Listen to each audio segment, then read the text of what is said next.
I have both audio and visual pareidolia. The former, which is actually a form of tinnitus, isn't always fun, but the latter is in many ways awesome. As a child, I was able to see stuff in everything, trees, dirt, carpet, everything. Still do if I focus in on it. They were fully formed faces and figures that resembled a world of elementals, now that I know what those are, popping out of my environment. In the same way, I could see the images in magic eye books instantly. So none of what follows is very surprising. My brother has Downs. Naturally, my mom got a job working for a daycare for developmentally handicapped and mentally retarded adults.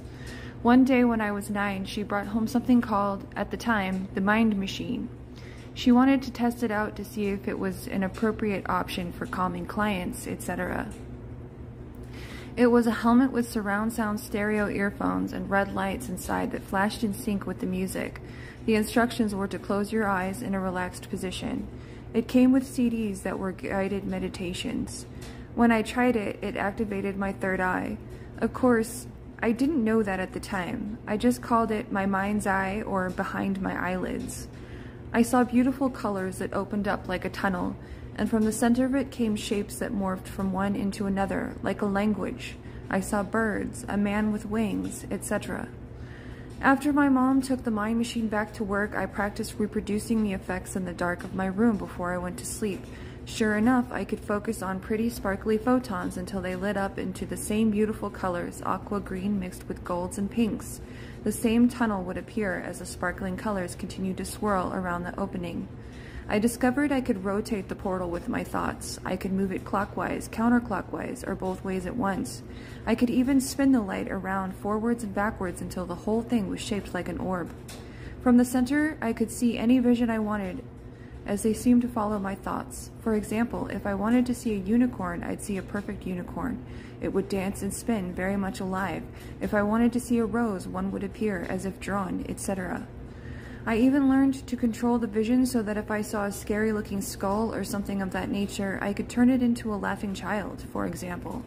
Mostly I learned to let the visions come to me on their own, to see where they would take me. I saw outlines of figures, animals, angels, faces, and geometry. But I had noticed early on, I would always see a triangle appear around the portal. It was very vivid and the most common of the shapes that I'd see. It would spin along with the portal upwards and downwards.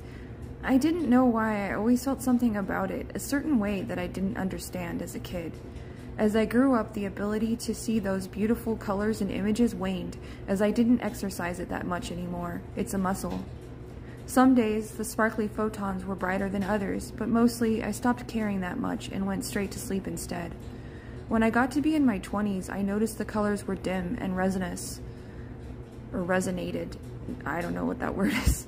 I decided to start practicing again. I asked friends of mine if I could do readings on them. Since I saw a language that spoke in symbols, I figured why not try to see what information it would give me. Well, I saw all sorts of stuff when I did that for people.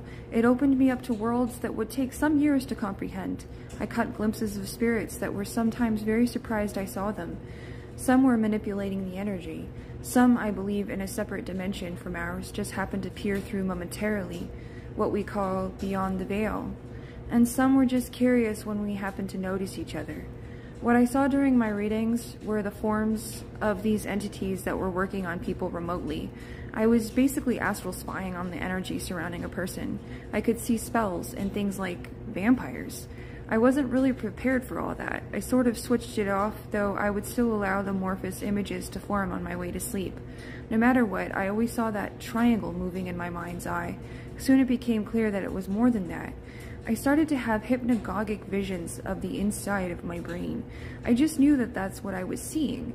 The portal is my DNA, the window to my soul. All the animal shapes, etc. were parts of the brain. The figures I saw walking and dancing in fluid motion were me. The different shapes and forms were energy too. I knew all that. But something never sat right with me, such as these strange spinning pyramids, puzzle boxes, and projectors I kept seeing. So when I started having visions of a device in my mind's eye, I paid attention. I tried to understand what I was seeing. It took me many years. It looked a lot like the cube in Hellraiser. I tried unlocking this thing. It started becoming clear to me the more I looked into it. It functioned like a doorway and configured into different polygrams. At first I thought it must be light body tech. It didn't occur to me that it was controlling my third eye until much later. Once around that time, I had a vision that I saw myself inside of a crystal. It was very vivid, and it held for a long time so I could actually stare at it from different angles. Though the crystal was beautiful, it was white and reflected prismatic rainbows. Inside, I was laying down. I had long hair and wore a long black gown. I seemed loving and docile, but I was clearly trapped. That's when I started really paying attention to what my mind was trying to tell me. I observed a dial inside my eye that always spun slowly, rhythmically. Instead of the portal made of liquid light, this was more like a stage. You know that image of a ballerina which you can play tricks with your mind to move one way then the other, but it's just an illusion?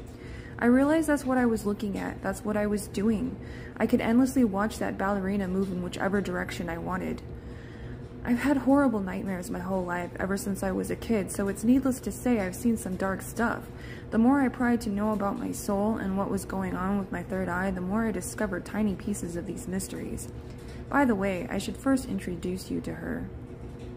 Before I had children, I went on a road trip and took DMT on the ride.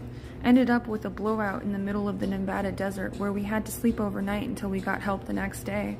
In the car, I saw my third eye for the first time, an actual eyeball, complete with lids and eyelashes. It was the most beautiful thing I'd ever seen. At the time, I didn't know I was looking at my own eye. The iris was made of that swirling light. The lashes danced in ways I can't describe. The lids opened and closed in a rhythmic pattern like breathing. It was vertical and resembled a vagina. I watched vibrantly for so long. I also saw images of a woman trapped inside some graph-like patterns, but ignored that shit as I'd always done for years prior. For some reason, I called it the Eye of Tiamat, as I felt its immense power, nurturing like a mother, and its femininity. I thought the lashes moved like serpents, so I naturally thought this was esoteric. Later on, I saw in a vision that same eye trapped in a black magic seal. I still felt it was Tiamat making contact with me. I still didn't know I was gazing at parts of my own soul. I had always paid attention to my dreams all my life, but around that time I also started paying attention to the hypnagogic and hypnopompic patterns when your brain is changing channels. I would see a vortex, for example, that I thought of as a dragon, and from there flash scenes with dialogue in full color that would vibrate through my body like a jolt of electricity. Once I saw Crowley as a cyborg, and a device which he held up to his left eye that resembled a blue triangle. I caught him entering my room before I'd fall asleep more than once. Sometimes I would see sparkly silver dust where he appeared in the room and outlines of men following him through. I would then have very vivid dreams. Clearly, a shift in the room left me feeling as if I'd been abducted in my sleep, taking several minutes to readjust to the timeline. This had been going on for a long time, I realized, when I finally came to terms with what was happening.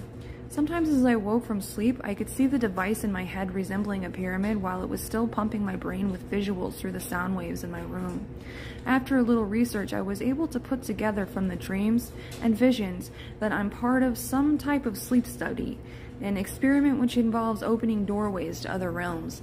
This was after I began to hear my alternate selves in between sleep and waking states. It had been going on often enough that over time I could piggyback, so to speak. Only for very brief moments I received flashes of what their worlds are like. Once I became aware of what a system is, things made sense. What I was seeing were the templates for how mine was designed. It's very elaborate, but worth diving into eventually because it involves DNA manipulation. I was literally seeing how it's handled and programmed in the other realms. It even led me to run into my other, as Philip Dick describes, in spontaneous remote viewing occurrences. This allowed me to see time tunnels and open up a sequence of events in my dreams a bit more.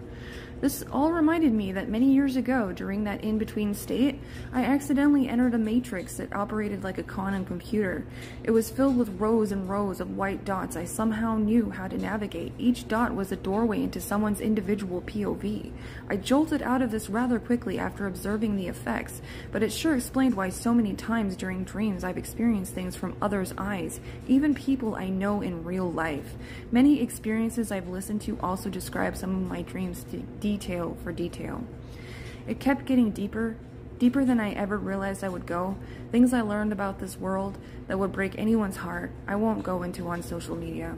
In my particular case, from what I've been able to put together, I was, and others were, mapping out the Phantom Matrix. To do this involved abuses of the third eye. A few years ago, I began to see the spell that had been put over it. It's since been dark, swollen, tired, and parasited on. In the last few years, at a certain point, I lost my ability to see God, basically, as I used to do. Only shadows and pain. Needless to say, there's so much more that I could get into, but that's just an introduction. It would take an entire book to explain the depths of what I'm seeing in these last few paragraphs and what I've learned about my own life and life in general as a result. Thank you for listening.